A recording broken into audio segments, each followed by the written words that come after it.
Hello, my name is Mike Dempsey. I'm a respiratory therapist here at Sutter, and I'm going to show you Benel's high-frequency jet ventilator. The jet ventilator is a way to ventilate a patient using subtidal volume pulses of gas. It is very beneficial to premature lungs because we can use a good amount of pressure to ventilate without actually damaging the lungs and creating barotrauma. We use this for respiratory distress syndrome, pulmonary interstitial emphysema or PIE, sometimes meconium aspiration, and actually patients who are requiring really high levels of pressure to ventilate their lungs. We will put them on this to help decrease barotrauma. We're going to go ahead and talk about the bits and pieces of this machine, and there are a lot of them. The very first thing is your patient box. This is basically what's going to control all the pulses that are going to go into the patient. And this is how we set that up. There is a connector on the back with these little pins. It's a little tricky to get in here. On the back of the device here, we are going to thread it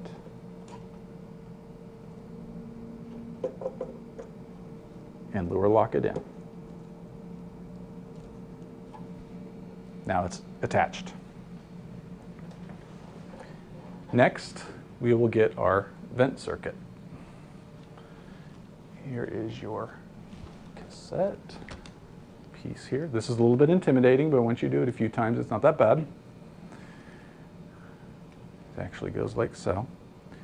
This is the cassette part. It's going to go right here. These pins are going to, piece is going to slide in, and then these pins are going to go right into these holes here. So, see how they're lining up? And then you're going to just close the top, lock it down. Next, we're going to put the purge tubing in. Now this is pretty self-explanatory. There's really nowhere else this can go. It's going to go right here in the purge line. Like so. And then we'll come over to this piece. This is where your gas outlet is going to be. So this is where all the gas flow from your wall is going to go to power the ventilator. That just threads on like so. And then last but not least, this is where we're actually going to have another piece that attaches here later on, which is where the humidification is going to come from. There's going to be some sterile water that goes through there, and then that's what will heat and humidify our cartridge. It goes in here where it says water pump, kind of threads back a little bit, and then you just close.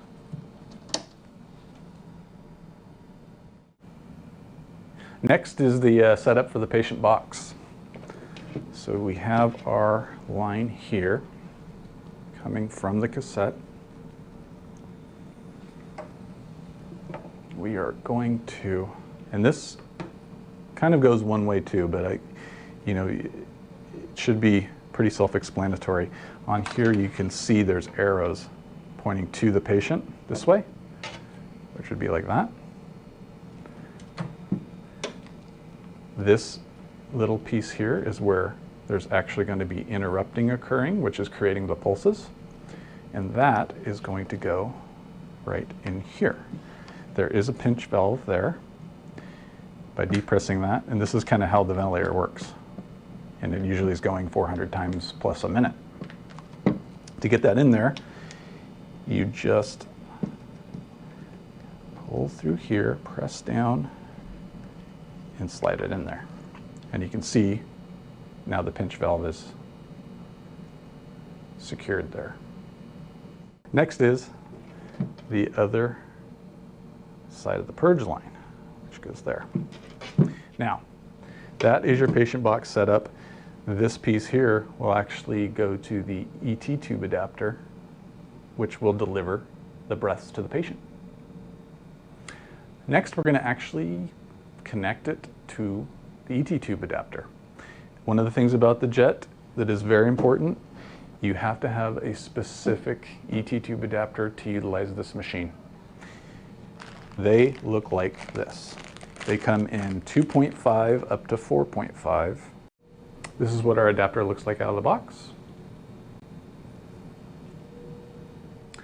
Before we connect this to the patient, we need to do a machine self-test. The way to do that is you turn it on. We have our ET tube adapter. We will connect that to our patient box, and we will connect the green tubing to the adapter. It can be just left open in air like so. And then over on our machine here, we have the little test button. We just hit that. Now basically it's going to go through all the lighting here, making sure all the LED readouts are correct, make sure the pressures are all functioning properly, so that we're going to be able to ventilate the patient.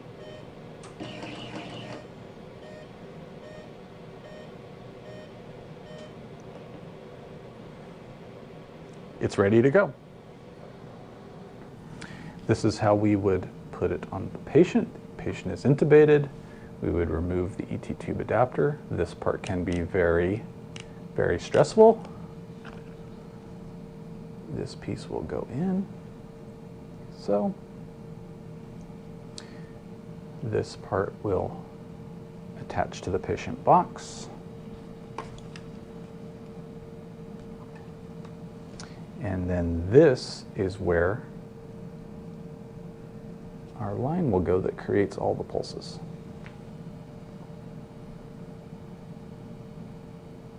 We are missing the servo ventilator, which will connect here.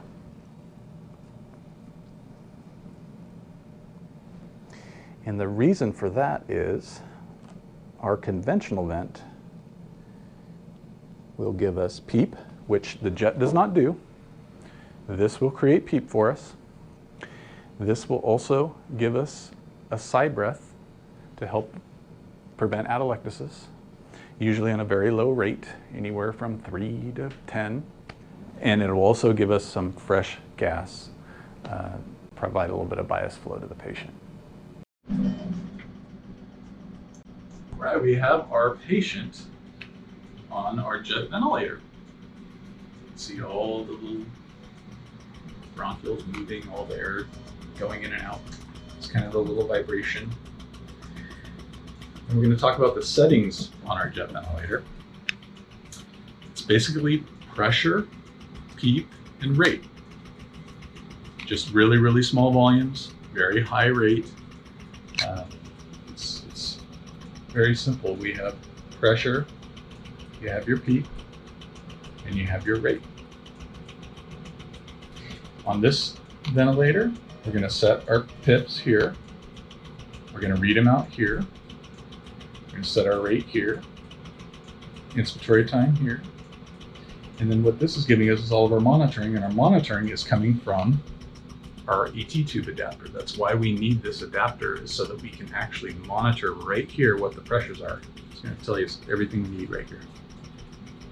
Of the monitoring parameters here, we have our PIP, we have our PEEP, we have our change in pressure, or delta P, we have our MAP, and then we also have our servo pressure. Now the servo pressure is something that is particular just to this device. And what it is basically the working pressure of the machine. And how it relates to us is we look at it as a judge of lung compliance.